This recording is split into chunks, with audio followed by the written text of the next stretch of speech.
be good to go. Well, Mr. Dave Watson, welcome. Thank you very much. That smile. Looking around, the pressure is on.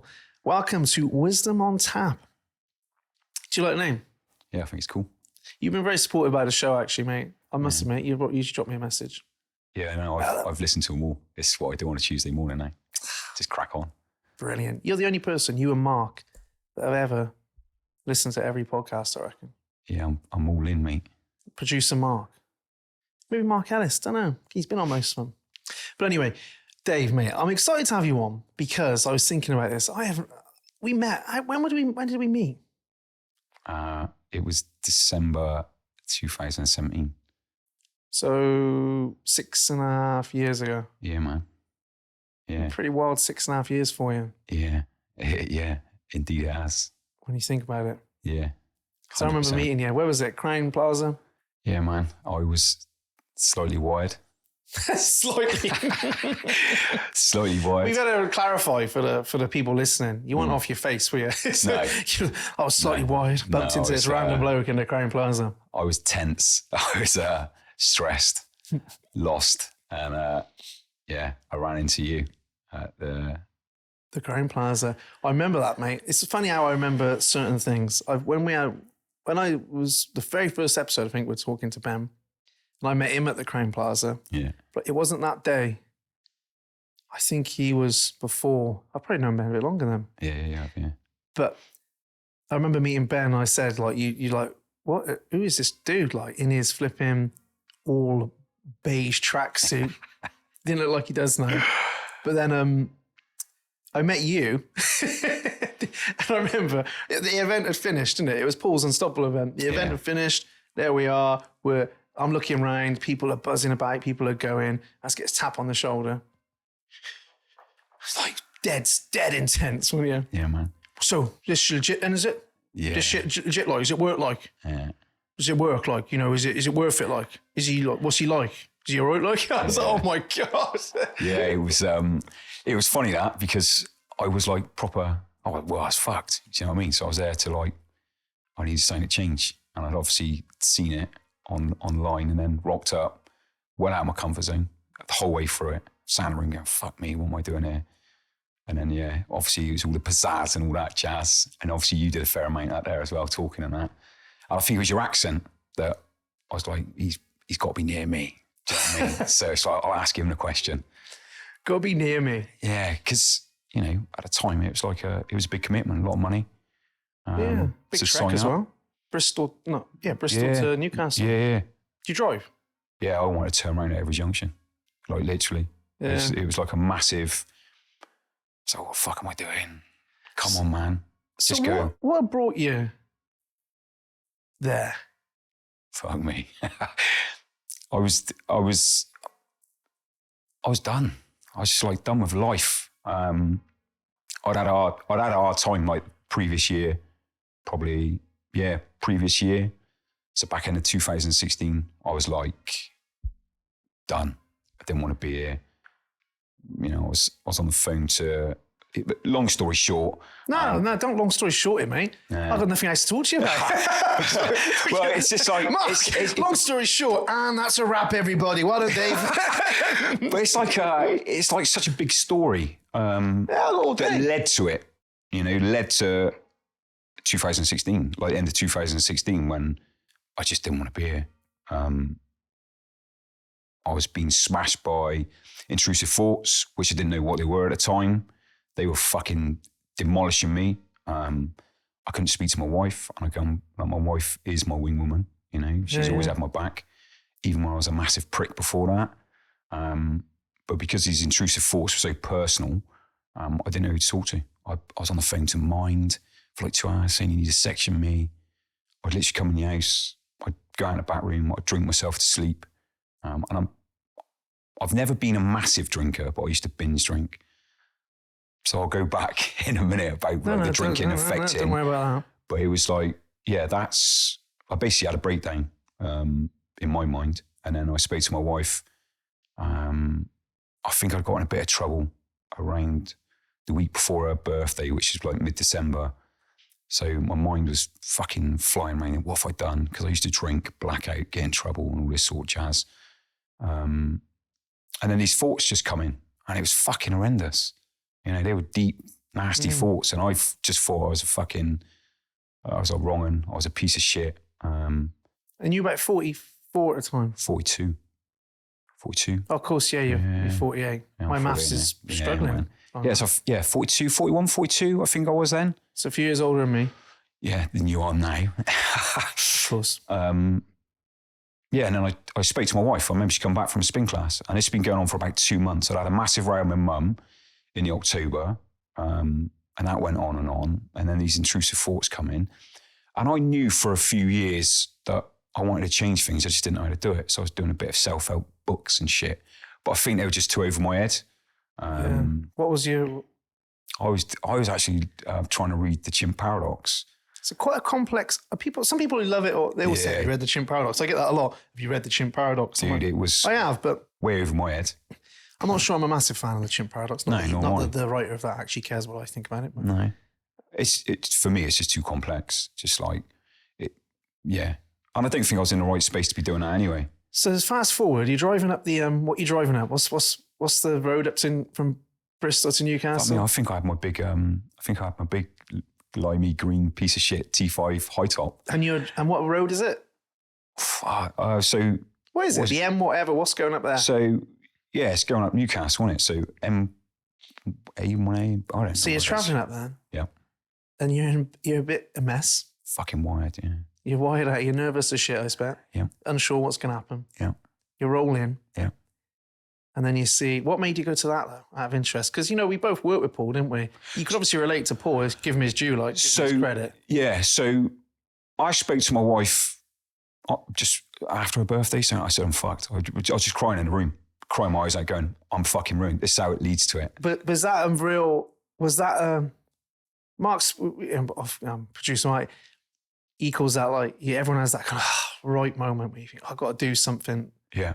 Me and Ben talked about this a lot, and he's like, I think sometimes there's multiple moments until the big moment where you go, all right, this is the moment now, isn't it? Yeah. It's not like rock bottom, but you go, I would think it's got to be more to life than this, but I think that's where I was at. Keep going on like this. I think I was at rock bottom. Yeah? Yeah, I do think that was, but I wasn't even fully truthful with my wife then because I didn't want her to look at me and go, get out of the house, because my intrusive thoughts were around her and my kids. Yeah. And as a man, that was fucking brutal, and I didn't know anything about it. It was like, what the fuck is going on here? I didn't tell anyone, but I was fucked, My mates were looking at me like I remember chatting to my mate in town, he's going, dude, you're all right. I was fucking gone, I was just gone. Not necessarily with the thoughts though, but just life. With what you made them mean. Yeah, that's what I put on it. Yeah. With how attached you'd become. Because the average person listening to this, I'm sure, thinks terrible things on times. Yeah. If you're caught in your own thoughts. Yeah. If you're not, if you're looking around in your day and you're involved in your day, but if you're caught up in your own thinking, if you pay attention, you'll think some weird, crazy 100%. things. Yeah. But we just don't act on them. No. And that's what's... This is... But you'd become obsessed, didn't you? 'Cause remember, it took a long time for you to mention it to me, actually. Yeah. But then I was like, you become consumed by what they meant about you. And that it was just feeding them and fueling them and... Ruined me. Ruining you, yeah. But am I right in thinking, and I don't know, I mean, this is probably the most open conversation we've had, really, in the sense that it wasn't like that was the start, was it? No. That was the tipping point. That was this can't go on. Yeah, man. It's been a tough conversation with your missus. Did she have any idea? She must have. You're getting smashed in the back of the flipping ice and all that. She thought I was back gambling because I used to, I've been a compulsive gambler fucking my whole life. I remember going on the penny slots in the local video shop when I was about 9 years old. Do you know what I mean? And throughout my life, I'd been a compulsive gambler. So she just thought I was back gambling because I'd have periods where I wouldn't gamble. But because I was being so closed, and I was being closed at the time, she just thought I was back gambling. But I just remember I was just in the room crying my eyes out saying, I'm not happy. I hate myself. I don't love myself. I'm 42 years old. I think I'm 42. What'd she say to that? She was horrified. You know, and I think because she's put up with a lot of shit off me. A lot of shit off me. Having known you, like, yeah, and having I've met your wife. We went for that walk. We went for that walk, not being your wife. Yeah. I don't know if you know about that, Dave. Yeah, well, you know. No, we went for the that Wilksy. walk for Wilksy, didn't we? Yeah. Then she's walked next to me and we had a chat for ages. Yeah. Fair play. She's not that she was saying that, but you think, well, yeah, lovely woman. But from what you've told me, she's stuck by you. She went through a fucking ringer, man. Because I was a lost, angry fucking dude for a long time. How long? Probably my whole life. I've been angry, frustrated, scared, feared everything. But I'd say I got bullied a lot when I was younger because my mum, bless her, she died actually just before I started doing all this self-development. She died about 6 months before I started. So she never get to see the change, which is sad. But she had a lot of mental health problems. So we spent a lot of time in and out of care, whether it was long-term, short-term. I think we had me and my sister, we had 2 periods of like year-long in care. Yeah.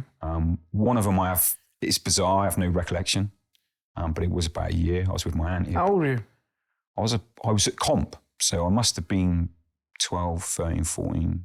But it's funny because I was chatting to my wife about it a little while back, and I had to ring my sister to go, where else were we? Yeah. She said, we were around at Carol's for like a year, and you went to comp up there, and I was like, still to this day, I ain't got a fucking clue. It's amazing what we... yeah, I don't know why. Maybe we forget. And then I had another year with quite a religious family. Yeah, how did that go down? I don't know, because me and my sister were like, we were proper feral. Do you know what I mean? Because we didn't want to go to care. As shit as home life was, and my mum never meant to be that way. She just struggled in life. But as shit as home life was, we always wanted to go in. Of course. Yeah. So when you're coming home from school and you're getting off the bus and you've got social services meeting you, and you knew who they were, you just fucking leg it. It's just like, fuck right off, you'll have to catch us, you know? And because we knew we were going in care for the weekend or however long it was. Would it be like weekend or bigger stints? You had obviously a bigger stint. Yeah, we had bigger stints. So I can definitely remember 2, and the religious family wanted to adopt me, but thankfully my mum didn't let that happen. We'd spend time with my auntie. It's all quite, so like when people talk about like their childhood, you know, they've got these memories of this, that and the other. It's all quite, I don't know, you have certain memories and they may be worse, maybe not as bad. But I do look back now, and if I chat to my wife now, you know, she's like, that's fucked up. Yeah. You know, and it was fucked up. And you don't realise environment and everything. You probably think that's just normal though, don't you? When you don't have any... Yeah. I suppose now you've become a dad. Yeah. And you've got your own family, you can look back and go... Mate. Maybe that wasn't quite what was, you know, I did. Like, I don't want to speak like ill of my mum, you know, but I remember there's... So the fucking house was like a shithole. You know, there's rubbish everywhere. Like hoarding, but it was rubbish. I remember our dishes used to be in a fucking bathtub, just fucking soaking away. And the back garden was full of rubbish. And my mum used to ride with the farmer because we were on the back of a field. He'd be throwing rubbish back in the garden. She'd be throwing it back out. And you look at it and going, fuck off, leave my mum alone and all that. But when you look at it now, it was fucking bizarre. It was fucked. You know, and you look at it like that and you're like... You look at it from the farmer's point of view now. He's mate. like, why is that bloody woman just chucking shit in my field? But it was unreal, you know? And then people would come in, so you'd have family and friends, and you'd have like... Sometimes you get like the professionals come in and they'd have a big deep clean and shit like that. And so the house was a tip like... Mate, it was... You're you tidy or you not? My wife would argue it, you know. I am tidy, so I'm I'm one of these fuckers, like, you know, I've got to shower twice a day and I do my own washing, do my own ironing if I'm not, you know, if I am ironing.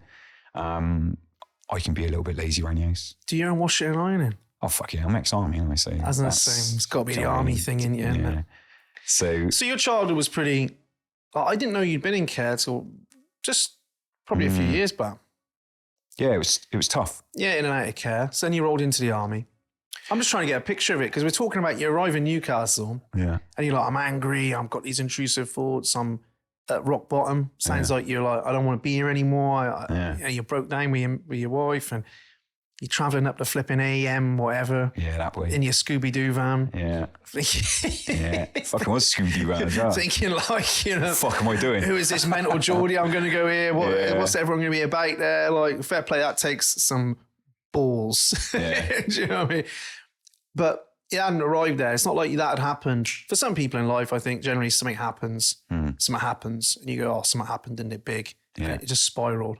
It sounds to me like some things did happen, but yours was just this gradual build up. And it felt like almost like it was spiraling all the time. Yeah. But in that care and with your mum with her own issues, rolled into the army. Yeah. That was a journey in itself because I wanted to join the Marines. So I was in Army Cadets, loved Army Cadets. It's probably something that I was good at. So I enjoyed it. I wanted to join the Royal Marines when I was 16, but I'd had problems with my knees growing up. So they refused point blank. And then I had to go up to Woolwich, like a military hospital, over a couple of years, every 6 months to just be tested and shit. And eventually they let me in. I signed for the 1st Battalion Light Infantry because I wanted to get away. I knew it was because I was running away. It's all I'd ever wanted to do. But I don't know. I don't think I was mentally ready enough. Physically I was fit as a fucking fiddle. You know, I was probably running, they do a thing called a battle fitness test. I think they changed the name of it now. And you got to run a mile and a half as a squad and then a mile and a half by yourself. You know, and I was running at 7:30 minute. So that's fucking fast. Do you know what I mean? I was smoking 20 Marlboro Red a day then as well. I was fit as a fiddle, you know, 10 and a half stone went through. But there was a massive fear around it, which I think anyone leaving home, joining the army, there's fear. Yeah. Were you looking for a bit of structure, do you think? A bit of like, I don't know. I don't know what the fuck I was looking for, sorry. I don't know, because as much as I wanted to get away from home, when I joined the army, all I wanted to do was go home. So I almost quit on my phase 1 training. I did quit on my phase 1 training, but the day I was meant to leave, I changed my mind. So I got back squadded. I don't know how far I was back squadded, but I was emotional, you know. I just cry at everything. I felt so weak. You're 17. I was 18. 18. It's young now, isn't it? Yeah, it is now. You look at it now. You feel like you're the man at 18. Yeah. Oh, I'm a man now. But if I look at an 18-year-old now, I've got an 18-year-old niece. Yeah. You look at me still like see her babies, like isn't she's a child. Yeah, I know. Yeah, she's a woman, you know, she's grown up, she's got a great job. Yeah. But you look and think, you're still a child to me. Yeah. You know, you're still... Sometimes I look at 30-year-olds and think that to be It's mad, isn't it? Yeah. I'm like, you're still young, you 30-year-olds. But at 30, I probably thought, I'm grown up, living in a house. Yeah, it was... But 18 is young. Yeah, it was young. And I think with my childhood, it was fucked up, you know, like... My mum was really loving, so we always give each other a hug and a kiss goodbye and all stuff like that, say I love you and all that sort of stuff, even though there was massive shit in the house. So getting away was great, but I found it really hard. And like I said, I was going to leave and then I didn't. And then I eventually passed out my phase 1 training, which every soldier has to do. I got best PT. So I was fit as a fucking fiddle. So I got best PT, which was great. I was up for best recruit, but I didn't get it. So you did well. Yeah, I did well. Yeah. But see, this would be the thing, and this is a reoccurring pattern with me. I do well at things, but I never, it's not that I don't accept it, it's I can never really see it, because I'll do things well now in life, and I struggle to go, oh, you've done well. Do you know what I mean? Like I said to you the other day, I'm on a new job, I'm doing well. That was quite a big thing for me to say, you know? But there's still that little niggling fucker in the head going, are you really, mate? So yeah, and then I did my phase 2 training, which was up in ITB Houston. So it was infantry training battalion. Didn't you go out to Northern Ireland? Yeah. So I did me training, did me training up in Newcastle. And I remember like the first day I was there, second day, corporal come in the room. I just bought one of these carpet jackets with big old buttons. And he come in and he kicked the fuck out of our room. Like they do, you know, bit of... I bet they don't anymore. I don't know. It's all a bit soft now, isn't it? But they did. They wrecked it. No, fucking hell. They wrecked it, man. Not enough bullying going on there now. Yeah, it's like, and I was chopping off, so I was trying to fit in, fucking knobhead coming here, standing with my jacket. He was outside the window. Cool James, his name was. And he was on outside. I was like, fuck me, man. Because back then, he was still getting slapped, and he was up to about here on me. So I was like, and he's going, you're a prick in you, mate. I was like, yes, Corporal. Do you want some? No, I don't, Corporal. You're a prick in you, mate. I don't know, Corporal. For that 11 weeks, 12 weeks, he battered me. He was just like on me all the time. Constant. And then on our passing out parade, piss up, whatever you want to call it, he's pissed right up. He's going, I love you, Watson. I'm thinking, you fucking knob. Sounds like my dad. You've made my life a misery for the past 11, 12 weeks, But yeah, it was, again, I struggled up there. Just wanted to quit. So I got most endeavoured up there. Do you think he saw a bit of potential in you? Obviously, he wasn't horrible to you, was he? He was never abusive towards you by the signs of it. Just giving you the need or just which I suppose, I don't know. I would never be able to speak about those arenas because I've never been in one. Yeah. But I imagine there's an element where you've got to be an element, you're going to come across some gnarly stuff. You're training to be an infantry soldier. So they're trying to, I imagine they almost want you to be a bit aggro, but you've got to have that under control at the same time, haven't you? You can't be a loose cannon, can you, surely? It was, you say that, but you think you're drilled for 21 weeks, that you're a trained combat infantry soldier. So you're coming home on leave with these civvies. And obviously I've been bullied a lot through my life. And I'm perfect. I probably bullied people as well at times. But, I did get my fair fucking amount of shit. And when I was coming home, looking at civvies and they're mouthing off, I'm like, go fuck yourselves, man. I'm a trained combat infantry soldier now. Go fuck us, have it. So there was definitely a turn in my aggression there. Wait, you got more aggressive? Yeah, 100%. But it sounds like you had some unfinished, you had a bit of a chip on your shoulder, didn't you? Yeah, I did.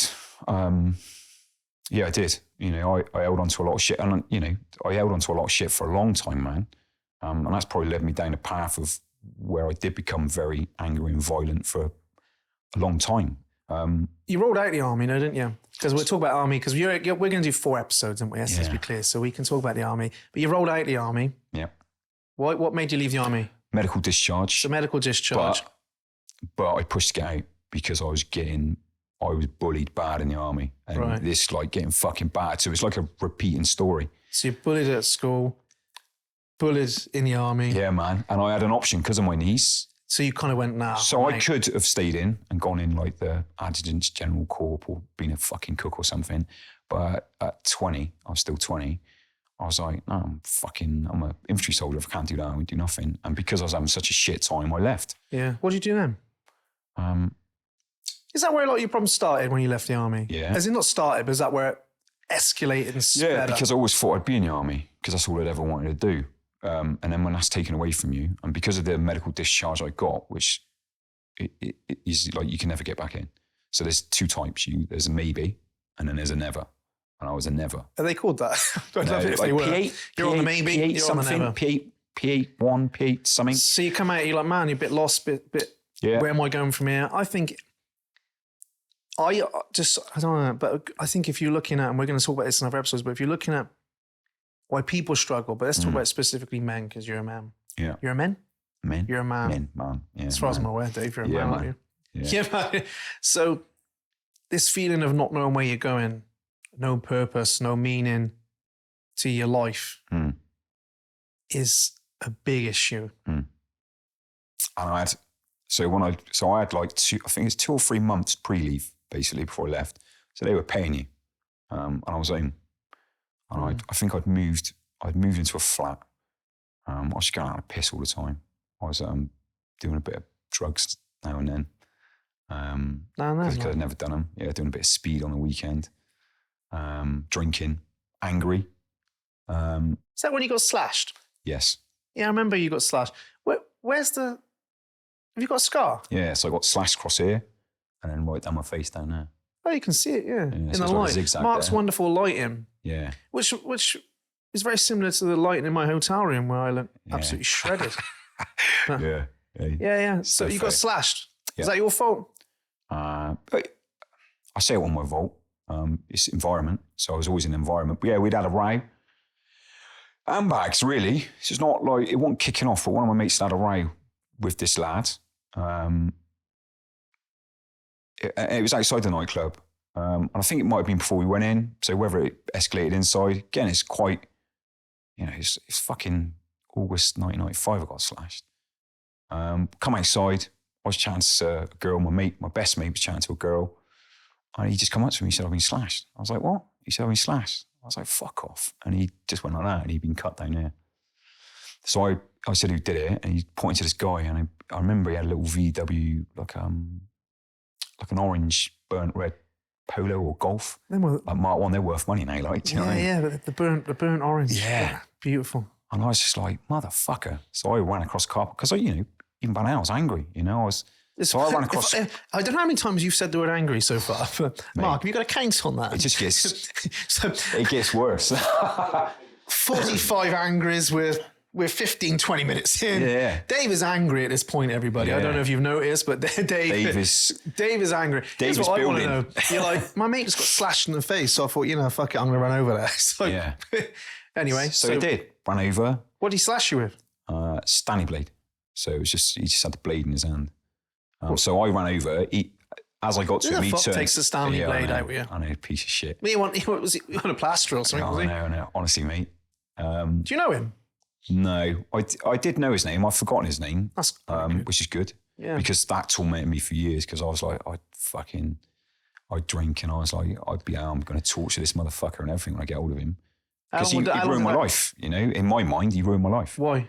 Because he cut my face. I was vain as fuck as well. Like, I'm one of them that walk down, look in the fucking shop windows and everything. And even my mum on the way to the hospital, she was saying, please don't let it be his face. Don't be his, because I was vain, But yeah, I hit him, but he bounced off the car. So he cut me across the head there, down the face, cut my shirt open. Back in the day then, mate, it was like white jeans, kickers. Kickers. It was like oh my God. It was like a fucking horror story. Honestly, the blood was insane. It was just insane. You just couldn't get your head around it. It was just like fucking. Did he get arrested or something? He got arrested, yeah. But he must have done some time for slashing somebody's face. No, he didn't got away with it. So he only one, because I didn't recognise him. And only one person out, I think it was one person out of 6 actually recognised him. From that night, and even the CID, when they dropped me back to the flat when I had gone to do the ID, but I didn't recognise him, so I was like, I couldn't say whether it was him or not. He said, we know it's him, and he's got previous, but we can't prove it, and he is going to get away with it. And you're like, fuck me, really? It really does my head in when I watch these programs. Yeah. The missus loves watching 24 Hours and loves all that stuff. I'm not a massive fan of any of that, but it's one of them things I don't watch this crap, and then all of a sudden you're like, so anyway, I was dipping in and out, making got to be done here. So it should. And sometimes you're like, they just couldn't get him, and they know it's him or her, or whatever, and you're like, I'm not mad. And then you it's like world's wildest police chases. Some young lad like nicks a car, smashes someone, ice up, flipping, and they're like, and he got £300 fine. It's like, and half a day's community service. Like, fucking hell. Like, and then you get some people who go, he's in prison for 15 years. Why? Well, he embezzled some money out. And you're like, oh yeah, he sounds really dangerous. It don't make sense. Didn't pay his taxes. No. You know what I mean? And there's people like that wandering around, slashing people up. Yeah, it's crazy. Did 2 of us. Got away with it. I had to have like plastic surgery and shit like that. Did you? Yeah. Okay. So I've never really noticed it, Dave, to be honest. No, well, they removed the scar. So I had it, I had the stitching done.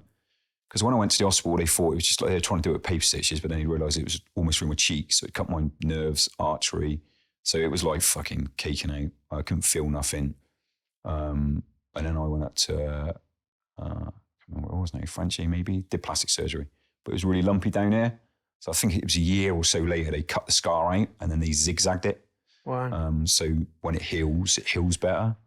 So that was another instant where you're like flipping out. How long did that go on for after where you were like, well, I went suppose from you angry about that and everything. And angry, but for a while I couldn't go out.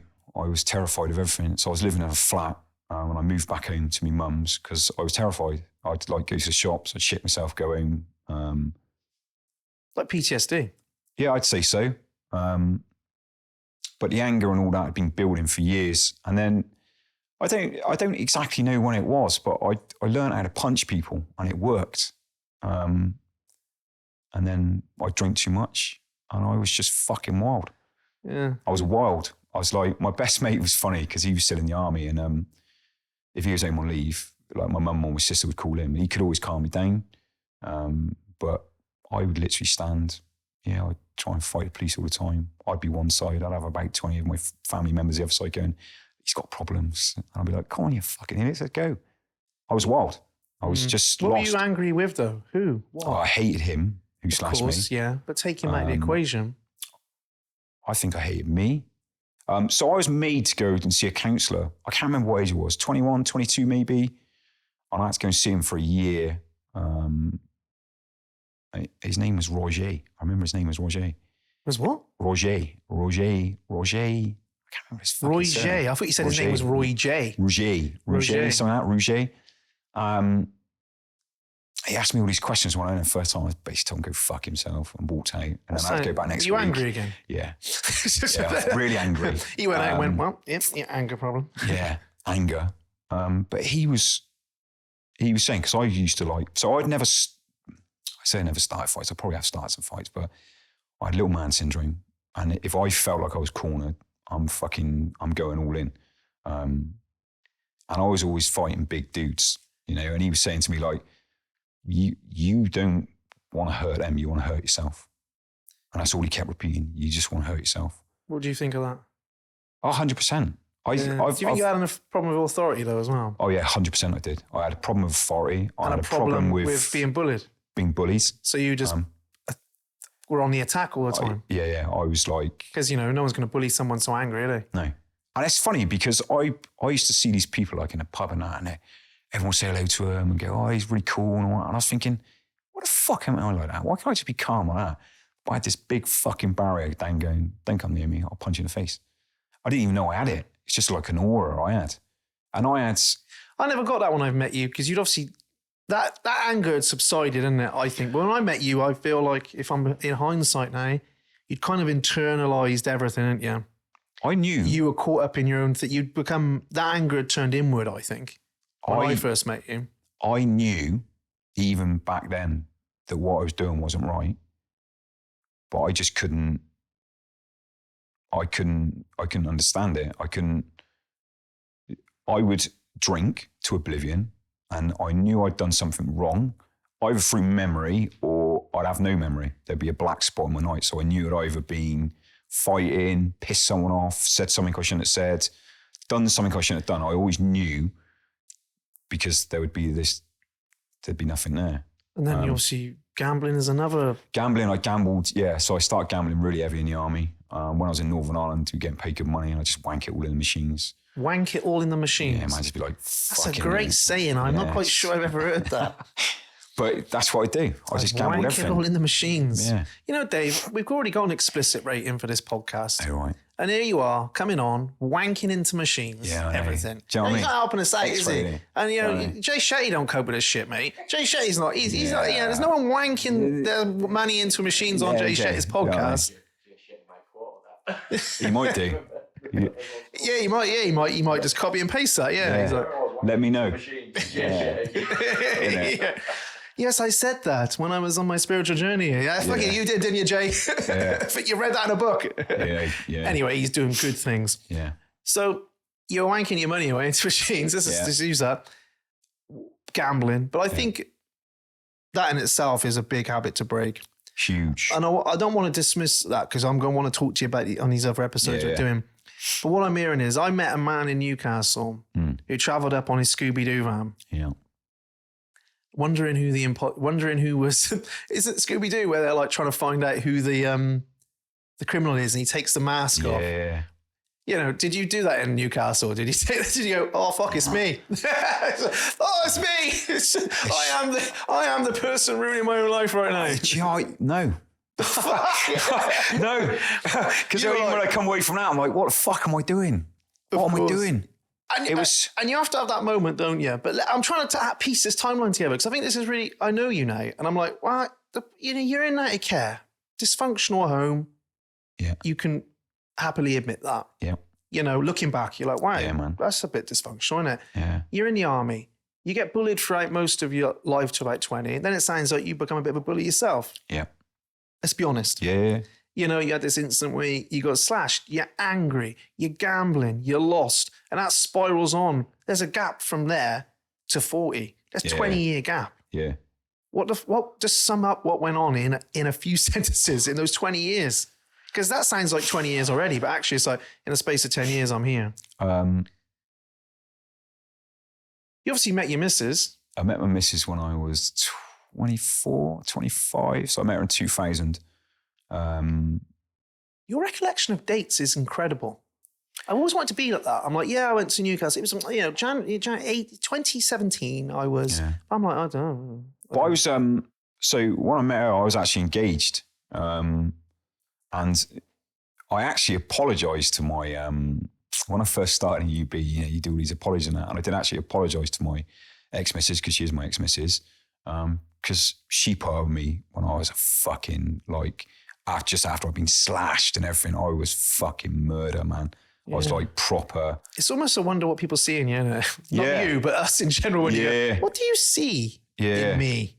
So that's an interesting one, because I asked her that question about 18 months, 2 years after starting all this. And that was interesting when she answered that. But well, no, but about it. Just quickly roll. What did she say? What did she see in you? I said to her, I asked her, because we'll get on the Tara, but I did ask her, I said, what the fuck did you stay with me for? Because I've never been horrible. There's nasty people out there, but I'd be angry, verbally horrible, and obviously I was gambling loads. And I asked her why she fucking stayed with me. And she said, because I always knew you had greatness in you, but you had to find it yourself. Nice. I was like, fucking hell, man. I think... that was deep. It's like, that's amazing. To have somebody, though, to put up with your shit and see beyond it, really. Yeah. So I'm going to see beyond all this. Yeah. Thing is, though, mate, you couldn't have been like this every moment of the day. No. Could you? It's not as if you were wandering around. You were working. I'm sure you worked in those 20 years. Yeah, I've worked, but I've never stuck at nothing. Never stuck at nothing. No. Thing is, when you're so angry and frustrated with life and yourself, it's going to come out. Yeah. And unfortunately, it comes out in very unhelpful ways for many of us all the time. Yeah. And so all those angry things you say and do, they're really just that stuff inside. It doesn't make it okay. It doesn't make it a good thing. Yeah. But it's just trying to come out, isn't it? And you probably didn't know how to articulate how you felt. And so it became everyone else's problem, didn't it? Yeah. I massive blame. So interestingly, when I was suffering with intrusive thoughts and the year in between, like my breakdown and joining UB, I had counselling and stuff like that. She was really good because she explained what you just said. If you've not dealt with it, it has to come out somewhere. Obviously, it comes out when you drink. Which, it did. So, yeah. What was because the man I see now, calm. Yeah. Very calm. Yeah. Not all the time. No, that would be, not all my people say, oh, you're so calm. It's like, not all the time. Yeah.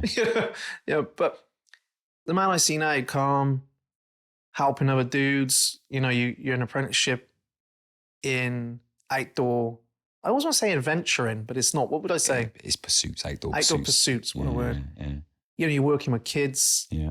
And you're probably cool to hang out with as a kid because, a bit interesting. You got a bit of banter about you. You probably don't let them give you any shit. Do you know what I mean? You're taking kids down, flipping rapids and all that stuff, ain't you? Yeah. Firing, flipping.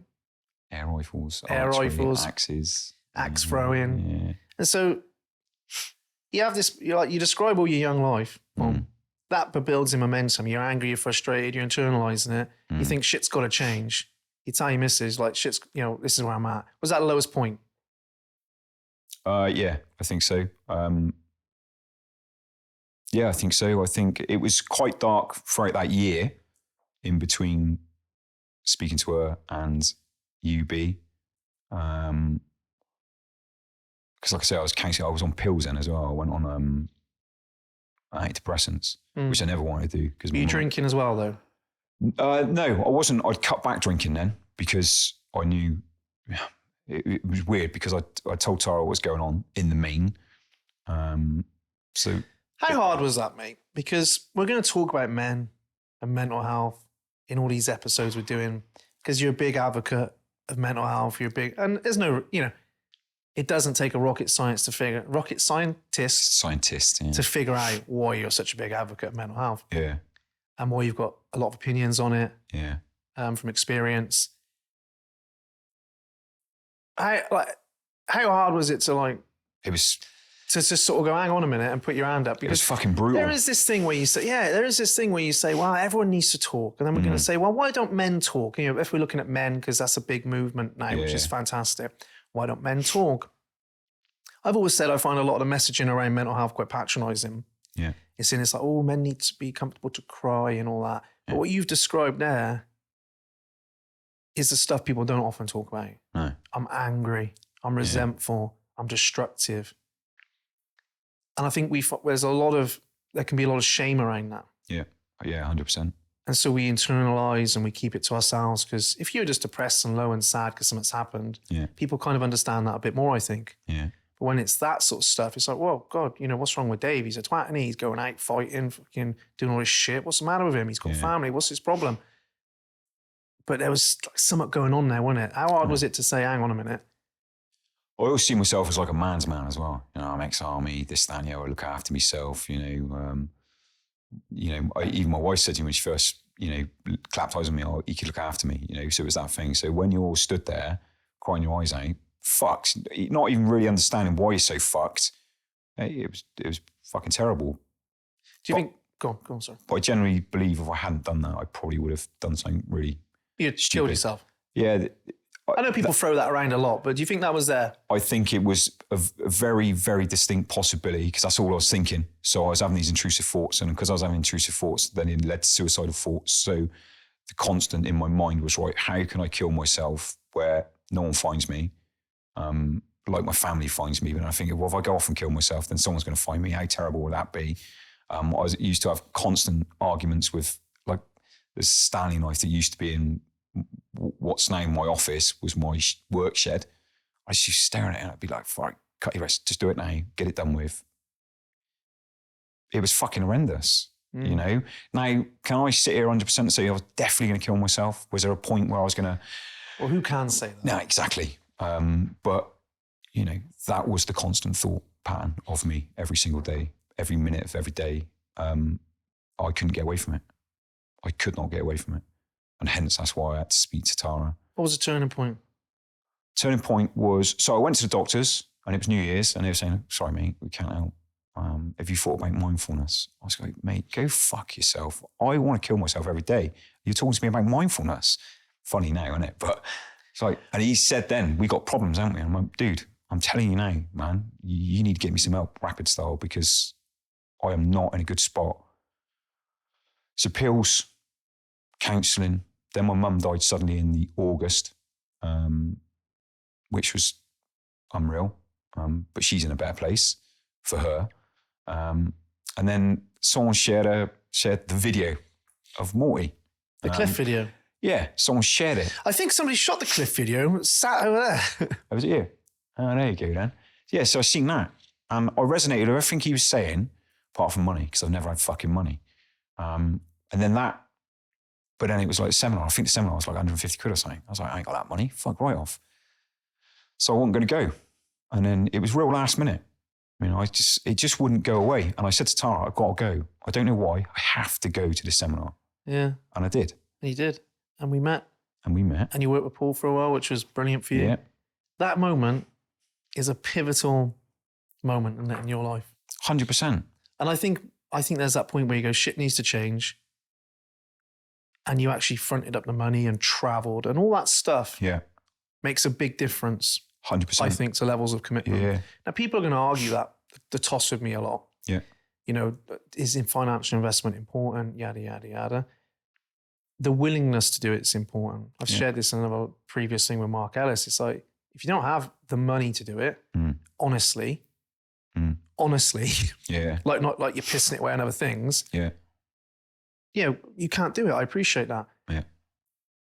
But the willingness to say, actually, I want to, I think I should put money into it. I want to put money in it. Yeah. Where a lot of people are, oh God, I need something. Why are people charging? How many times do people get that? Yeah. Paul would probably got that at the time. It's like, why you want to help? Why is it not free? It should be free. It's like, that's not how it works. I've said that, Of course, yeah. Well, they don't really want to help, do they? No. I actually spoke about that in a previous episode. Mark was like, I stopped saying like, I want to help. I'm just like, because then you get that message is, well, you want to help. Well, why aren't you just doing it for free? It's like, look, I'm not Jesus, am I? I'm not wondering, I'm not turning one loaf into 5,000 pieces of bread, whatever it is. And I think with the money side of it, I think some of it is fucking far too much money for some things you see out there. I wholeheartedly agree. Yeah, but I don't think it necessarily needs to be hugely expensive. No, I don't think you need to spend £10,000 in the next fucking 6 weeks because I don't think that. I completely agree. Yeah, some things, performance training, business training, where you're going to get a huge element of return on your investment. You can argue that there's a return on investment, of course, but I don't think it needs to be hugely expensive. No. And I think if you want to find a way, you will find a way. Because I did do that. And, I've been doing it I've been paying for 6.5 years now. Yeah. You know what I mean? And now you can charge people. Yeah. But that was a pivotal moment for you, right? And you signed up. How difficult was that to sign up to something like that? I spoke to you. And you were like, you didn't speak to me, you spoke at me. Yeah, I spoke at you. What's it like? Basically, this best work, mate. Is he a robber? I'm angry. I bet you said I'm angry 5 times. Do you know how angry I am? It's just like... You've never met somebody as angry as me. It's fucking... You're like John Fury. A mini John Fury. Oh, John Fury. Fucking what? You look a bit like him, actually. Don't go there, mate. You get me all emotional. Get angry. Do you know what I mean? But it was... I'm a fighting man. Oh, yeah, you are, aren't you? He's cheap. That's what he is. He's cheap. Sneaky little butts. Anyway... So you come in and it's been pivotal. Oh my God, that word, pivotal. I can't say it ever. It's been pivotal. For you, wasn't it? That turning point. It wasn't all plain sailing. I was all in. So when I signed up, I was all in. And what made it different for you though? I realise it's not my course, not my program, but it's an important part of your story of life. Because people always say, something would have come up. You wouldn't be doing what you're doing now if you hadn't done that. No. And I think the first pivotal step is actually fucking betting on yourself. Yeah. And saying I'm worth betting on myself. Yeah.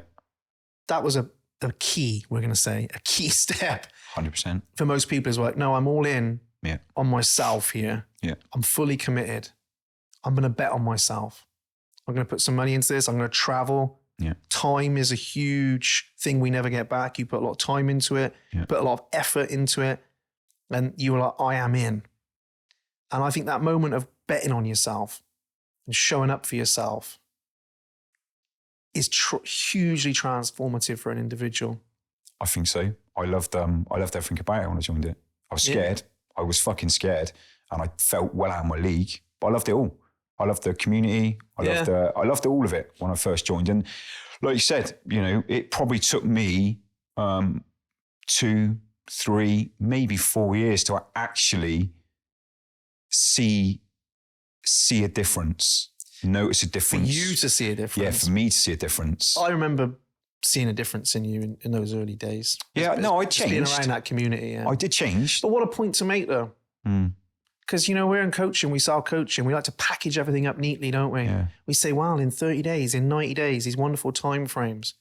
But I know, and you know, and Mark knows, and the bloke ringing those fucking bells outside all day, he knows. I'm going to presume it's a man. Yeah. And the woman down the road, they know. You know that true transformation is not happening in 90 days. You know that. We all know that. I can make a massive difference to somebody in their life in 90 days. I can, with them doing the work. Yeah. But transformation, where you go from an angry, addicted, aggressive, intrusive thinking, I'm going to fucking kill myself, completely burnt out person, you don't turn that round in 90 days. No, you don't. But we have to pretend we do. But also, I get why we package 90 days, because if I said to somebody, how long is this going to take? Yeah, probably most of your life. Oh, fucking hell. Just go do something else. I can do it over there in 7 days. It's like, well, you can't, but okay. But it is a lifelong commitment, isn't it? Well-being and mental well-being and mental performance. It has to be. Yeah. I mean, I'd have to do a lot of things wrong. on a very consistent basis. Like I'd have to do shit things every single day to go even anywhere near where I used to be. If I saw that happening, I would drive to Bristol. Yeah, I just don't think it'd happen. And I'd say, hey, Mr. Angry. Yeah, I'm going, do you want some? Let's have it. Yeah, come on, let's crack Mr. on. Malvern, let's go. Mr. Malvern. Do you know what I mean? But no, I don't think it's not even I don't think. There's no way I could go back to where I was. But it's interesting you say about that, because one of the frustrating things, especially now that I'm coaching, is seeing these fucking people out there going, you give me X amount, I'll change your fucking life in 30 days. And you think, you fucking won't. No. You can have an impact, but you ain't going to change their lives in 30 days. Fact. Catalyst is what it is. Yeah. We offer people in for 30 days. Yeah. And we do it because we can make a big difference in 30 days. 100% But then they've got to go continue that progress on their own. Yeah. And that's where the difficulty becomes. Yeah. But hey, your thinking is, well, if we just get you for 30 days and get some pivotal moments. I'm not going to say that word ever again. I can't be asked with it. So say it, pivotal. If we can give them some key things Yeah. that they take and use, that can be transformative. Skills. I still get messages from people who've done our 5 days. Hey, mate, I did your 5 days. Did you? Yeah. I'm like, God, I recognize that name. But yeah, I did it a couple of years ago. Honestly, it was absolutely incredible. I just want to say thanks. You're like, wow, that was obviously key for them. Yeah. I won't say the other thing. It was key for them. Yeah.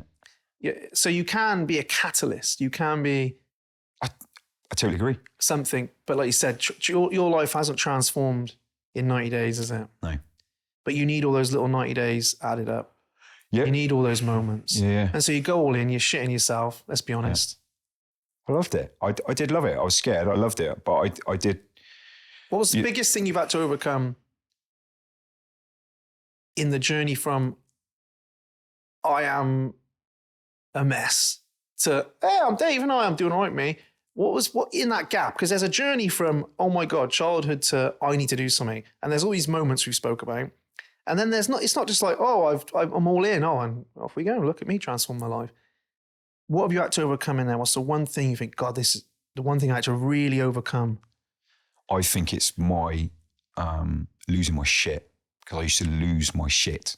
Like I'd lose my shit over the smallest thing. And I think the turning point for me, I think in my journey, was I lost my shit.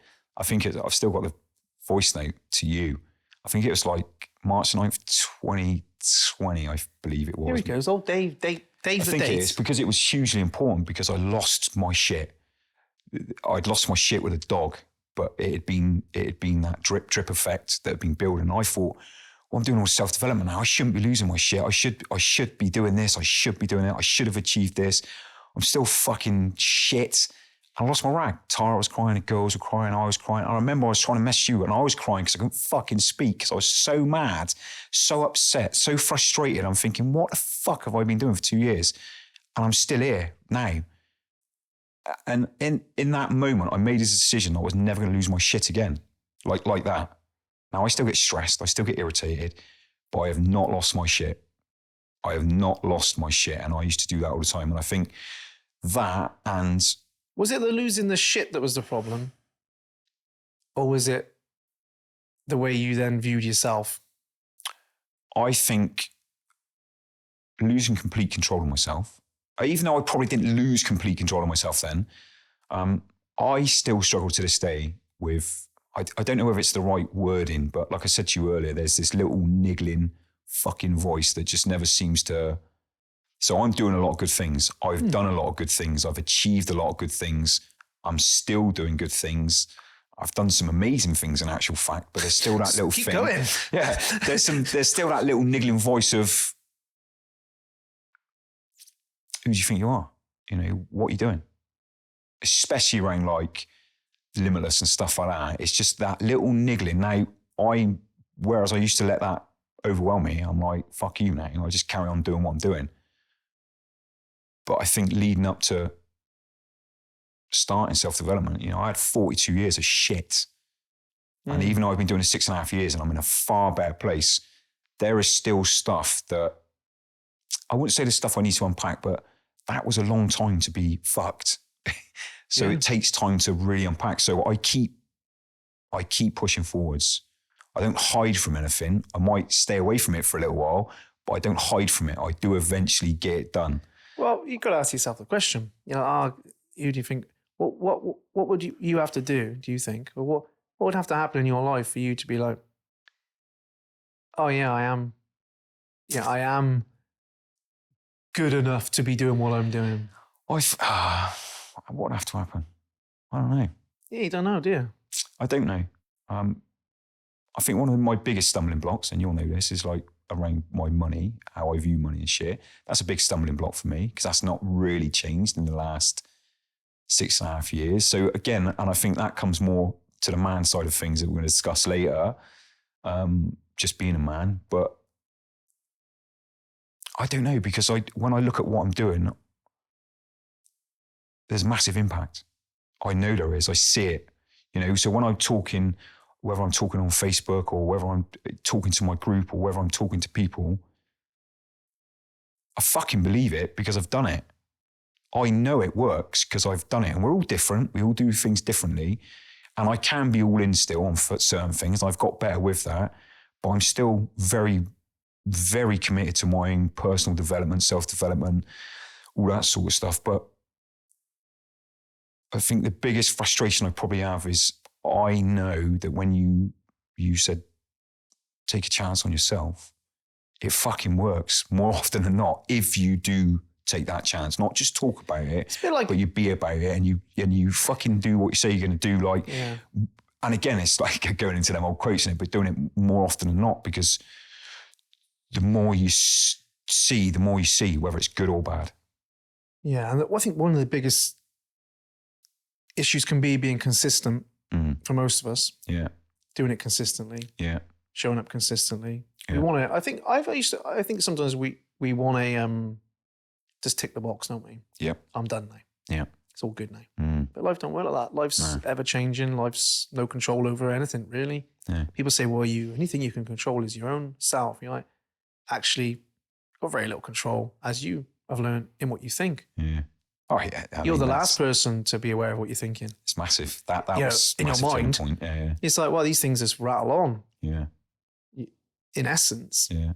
So and great people like what's the book, Incognito? What's his name? Eagleman. He talks about it all the time. He's like, you got very little control over anything. In the quality of thoughts that come up. They're just flying through. Yeah. And I think that can be the problem sometimes when intrusive thoughts, where you make them, this is who I am. Yeah. This must be true. Yeah. This is what I'm about. Yeah. Rather than, oh God, what a weird thing to think. Yeah. Oh well. But the more you latch onto it, and I'm trying to analyze it, where's it come from, unpack it. Sometimes it grows and grows and grows in the spotlight of your mind. Yeah. Until it's all you can think. Yeah. Consumed. Yeah, you become consumed. A real cliched example is the front of my house. There's this not wild, but in the drive, there's this corner of kind of more wild flowery style things, right? Yeah. And there's some beautiful roses in there. And I hadn't looked at it for a while. I think, I haven't really cleared that out in a while. And I cleared it out a little bit. Yeah. And all of a sudden these roses are like loving it. Yeah. Paul Benson would be able to tell me why this is, the plant physiologist he is. Yeah. But they're like just driving up into the sky. You see, they're loving it. All of a sudden they look really healthy. They looked a bit, oh God, what's going on here? Yeah. Your mind's a little bit like that in essence. Yeah. Sometimes you focus so much on the shit, it just drowns out all the great stuff in there. Yeah. And a little bit of strategic ignorance. You don't have to unpack everything all the time, I don't think. You go, well, why am I thinking this? Like, well, maybe you just are. Yeah. Maybe you just are. Yeah. I think that's the thing. And I remember talking to you about this, like they're just thoughts.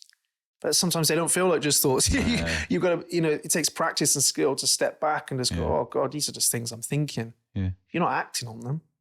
That becomes the issue when you act on something. Yeah, 100%. And, I still get them now, but they generally don't fucking bother me now. If they come in, I'm just like, yeah, fucking roger that. Carry on. Weird things and shit things and stupid things. Yeah. Honestly, I don't know anyone on, if you had a sign up on your head, like, a digital board that was just flicking through what we were thinking, I imagine looking over to Mark now, fucking, oh God, I'm thirsty. When are they going to wrap this up? It's like, we could be thinking a million different things. Yeah. I think we'd all go, wow, look what we're all thinking. Isn't it crazy, this world? Isn't it crazy? Yeah, it's crazy.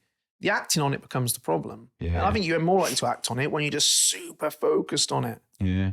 in essence. I learned a lot about it. I learned a lot about intrusive thoughts. I had counselling on it. I learned a lot about it. And I also learned that a lot of people fucking suffer it, and they suffer in silence because intrusive thoughts are so intrusive. And then, would you say you felt embarrassed, shameful? Oh yeah. No, I was a piece of shit, mate. In my mind, I was just like, fuck. Your mind is can be a very uncomfortable place to be stuck. Yeah.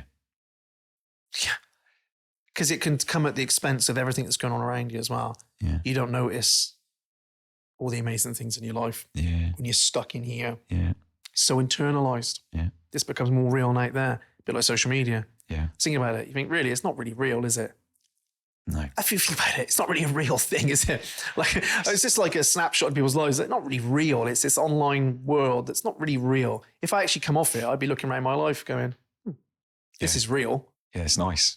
Yeah, when you're on that, nice. you're like, wow, look at this world I'm in. Yeah. And your mind can be a bit like that. Yeah. And I think that's the thing. And it's like, you talk about like one of the biggest things. I can sit in a room by myself now, have nothing on, and I'm fucking fine with it. Whereas before, not a chance, man. I'd have to be doing something, drinking, doing something because I couldn't sit by myself. To subdue. Yeah, my mind. Sadhguru talks about this. We do anything to escape our own mind. Yeah. To turn it off, to get some rest from it. I think it's a big sign. I actually wrote this in my journal when I was writing some stuff last week. And I've written it a few times, but so actually I always judge my happiness and well-being, or my well-being, on how, okay I am, how comfortable I am, when things aren't really stacked up in a great way in my life. Yeah. If I have to constantly be doing something, and if I'm sat in like, I've got nothing to do today, and I'm like, oh my God, I feel terrible, and I should be doing this, and that's generally for me a sign I'm not. Yeah. So good is when I'm like, I can just sit and do nothing. Like, who are you without your goals? Who are you when you're not chasing goals? Who are you when everything's not, trending in the right direction? Yeah. How do you feel then? If I have to keep busy to feel comfortable, for me that is not effective, not what I would call appropriate levels of good mental and emotional well-being. So I can still be too busy though, and I think that's more habitual. Because my wife says to me, just sit down, man. Probably the army as well. If I have days off and stuff like that, I'll always feel like I've got to go and do something. But I do sit down. If you're going and enjoying your life. Yeah. I'm not saying like, oh God, you should be. But I suppose it's like, go and do great things. But if you cannot sit with your own self, that's a hard place to be. Because you have to sit with yourself at some point. I do. I see it with my kids now, man. Fucking phones, man. They're just... I did the apprenticeship actually with the young'uns. They cannot sit still. They can't do it. Yeah, you can't just sit there and drink a cup of tea like. No, they randomly have conversations, and I love them dearly. And I've talked to them about it. But yeah, they can't sit still. They can't listen. They can't, it's bizarre. We skipped that generation, didn't we? Yeah, I think I was late with the phones, but I look at my kids. Well, bloody hell, mate. I was late with phones and you're 40 years older than me. So mate, it's a massive transformation, a massive journey for you. Yeah. You weigh that up. I said this once to Ben, I was like, you've done the hardest thing you could possibly do. You've shifted your own life, and in doing so, the life of your family. Yeah. That is so difficult. Yeah. Because what we do is we generally carry on the patterns of our own upbringing. Yeah. And our shit we don't deal with. Everyone around us deals with it. And that conditions them into that same pattern of shit. Yeah. That's pretty well accepted. So to turn the corner and give your family and your friends and your kids a different set of opportunities is what you've done. Yeah, I broke that. You've broke that cycle of this is how we do things. How many of us are stuck in family patterns? Yeah. It just carries on. And they start somewhere. Yeah. But they can stop somewhere. Yeah. And that could be the greatest thing when you go, my family are going to have a different viewpoint. Yeah. Because I dealt with my shit. Yeah. It took me a while, so I think my kids were probably 6 and 8 when I started doing this, around that age. So they did have a bit of a shithouse dad for a while, but they never had what I had growing up. Do you know what I mean? There was never that going to happen. They had different issues. Yeah, different things with me. Well, we're going to talk about parenting. Yeah, man. Further on. And that's a difficult one. Yeah. Because everyone's doing their best. Yeah. I truly believe that.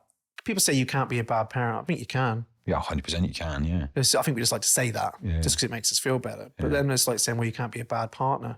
Yeah, so but of course you can. It's just bullshit, isn't it? Yeah, you can't be bad at your job. Of course you can. Yeah. You know, but I think everyone's doing their best. I truly believe that. Yeah. And I think, you know, it's not easy to bring up little human beings. They come with demands and stresses and tough life. And then they bring out a lot of our patterns. You know, and we see a lot of our patterns in them. And I think that could be difficult when you're like, oh my God, I don't like those patterns. And here they are manifesting in you now. Yeah. You know, it's not easy to try and do your best. But I think if you're concerned about, am I doing my best? It probably makes you, I think Mark Ellis said this to me on a previous episode. Like, that probably means you're doing all right. If you're actually like, God, can I be doing a bit better here? Yeah. Am I doing a good job here? Yeah. Maybe I shouldn't have reacted like that. Yeah. And I think that's, I don't know. I think with the old self-development thing, it's all well and good doing all the good shit, like routines, goals and all that. But are you really changing as a person? Is it impacting you, really impacting you? You know, and if my mind does start playing up, saying, oh yeah, you're not there, well, actually, proof's in the fucking pudding. But where's there? Well, I think just where I'm at now. I was trying to bring you back to that earlier. It's like, a little voice sometimes says you're not doing enough. Well, what's enough?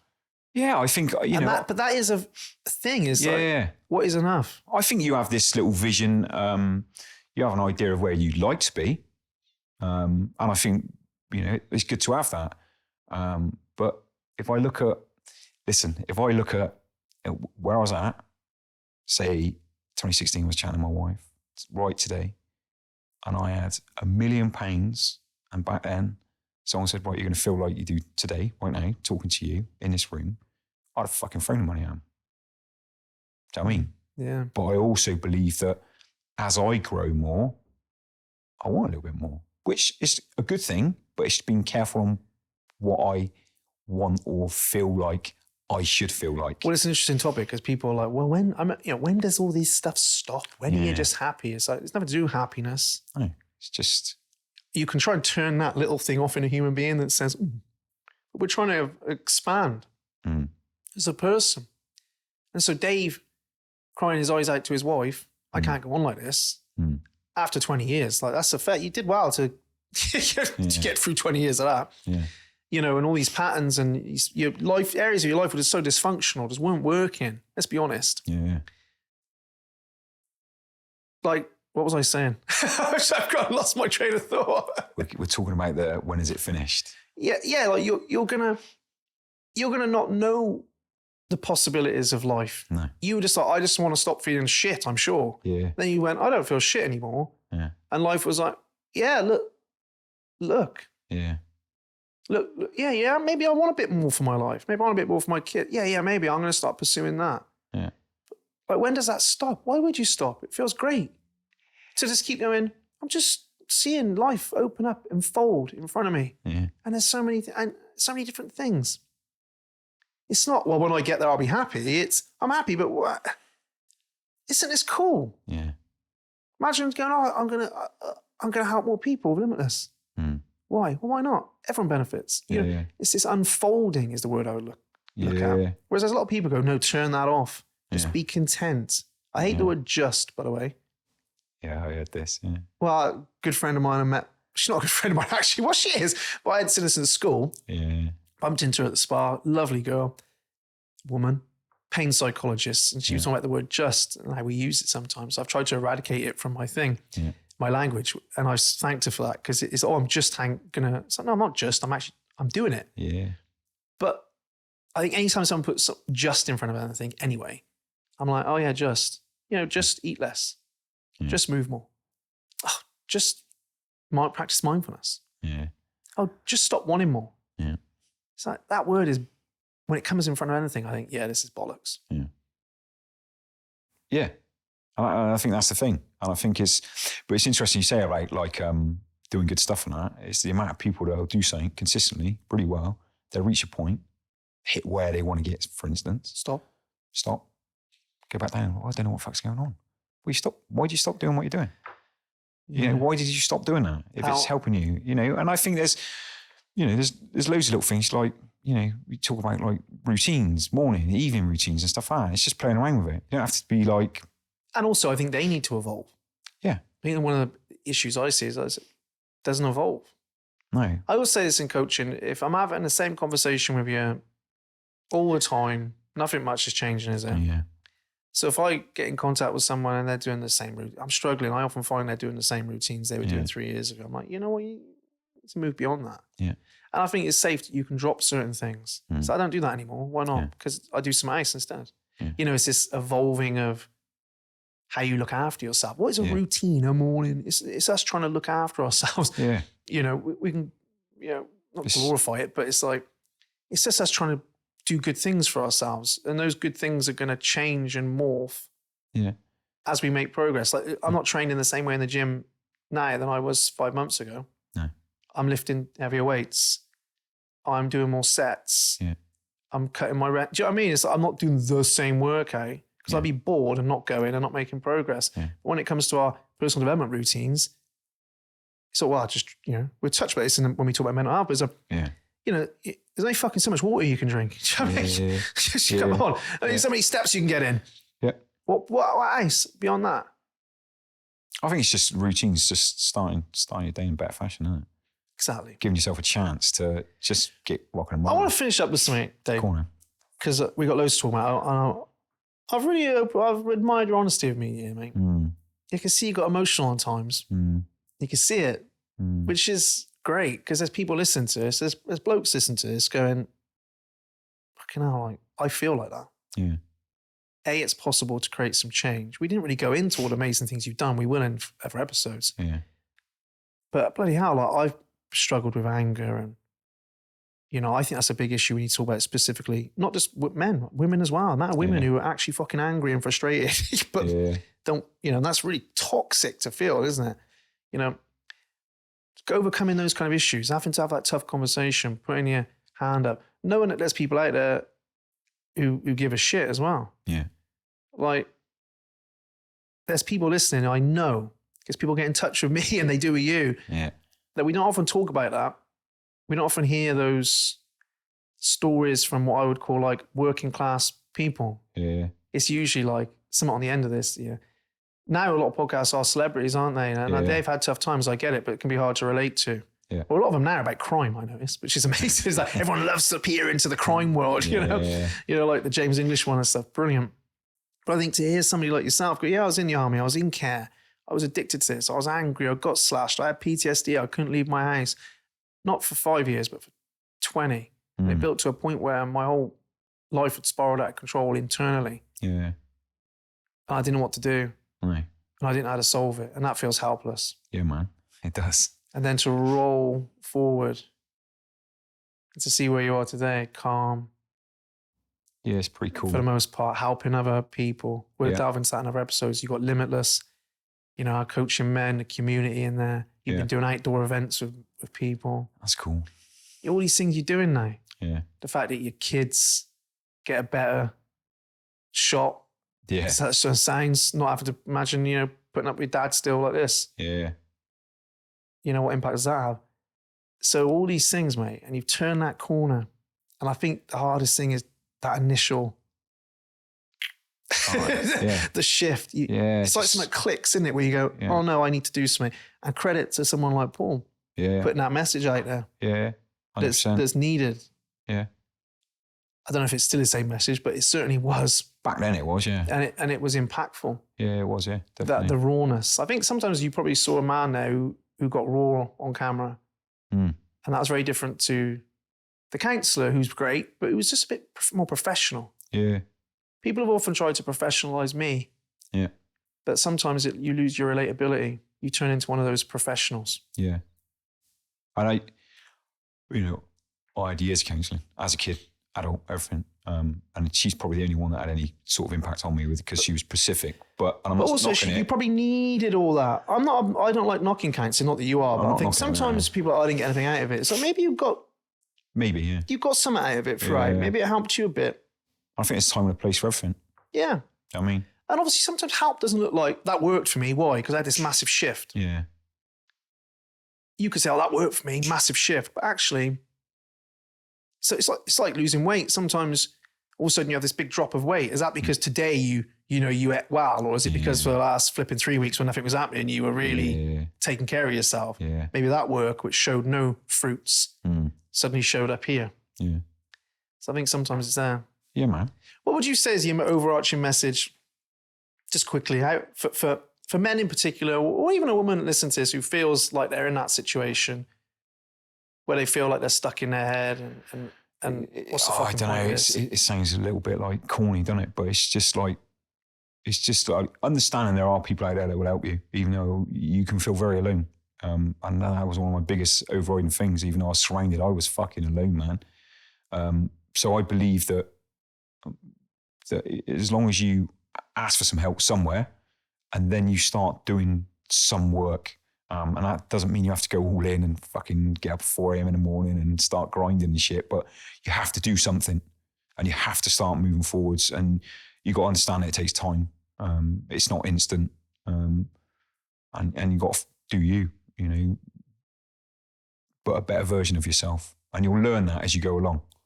Don't try and be fucking X, Y, and Z, because that's a different journey. It's finding your own path and route, and until you try these things, you won't know. And until you know something, you don't know it. So when people dismiss it and they've not even fucking tried it, you're like, come on, man. I genuinely believe that anyone can change. And I genuinely mean that. Yeah, me too. Because I've done it, you know, and now I'm sat in here speaking into a mic with you here, because I started. Yeah, very different to the bloke I met, Yeah, angry man. and wondering if you were going to be ripped off. Yeah, you man. won't understand how hard, in the middle of your nice message there, it was for me not to butt in when you were talking about grinding at 4 a.m. I mean, I could see you meant it, and I was like, grinding, don't say anything. Talk about intrusive thoughts. Don't say anything about grinding at 4 a.m. You know what I mean? Been a while since I've done some grinding at 4 a.m., but okay, I get it. I know what you're saying. Carry on. I didn't want to ruin it. Yeah, man. But it's true, isn't it? It's you just probably like, wondered why I was smirking at you. yeah, it's just I did see it. It's like, look the other way. Fucking ignore it. Do you know what I mean? Mate, it's been a blast, and we got you on for another 3 solid episodes. Yeah, so man. we're going to be talking about being a man. We'll be talking about mental health as a whole, and we're going to touch on elements of your story all the way through, and we're going to touch upon parenting, which I think is brilliant, being a dad. Yeah, man. It's been an absolute blast, mate. And loved it. Your story is class. It's class. A lot of people in the marketing world have got to try and make a story, I think, sometimes. Where's my flipping story? I've got to find it. We're always trying to do that, obviously, but you think that's a story in itself. Yeah. Yeah. So, fair bit of a play to journey, you. yeah. I appreciate you sharing it. Nice. Right, that's it. We're out of here, folks. Tune in next week when me and Dave are going to be talking about mental health. Oosh. Oosh. Mate, appreciate that. Thank you.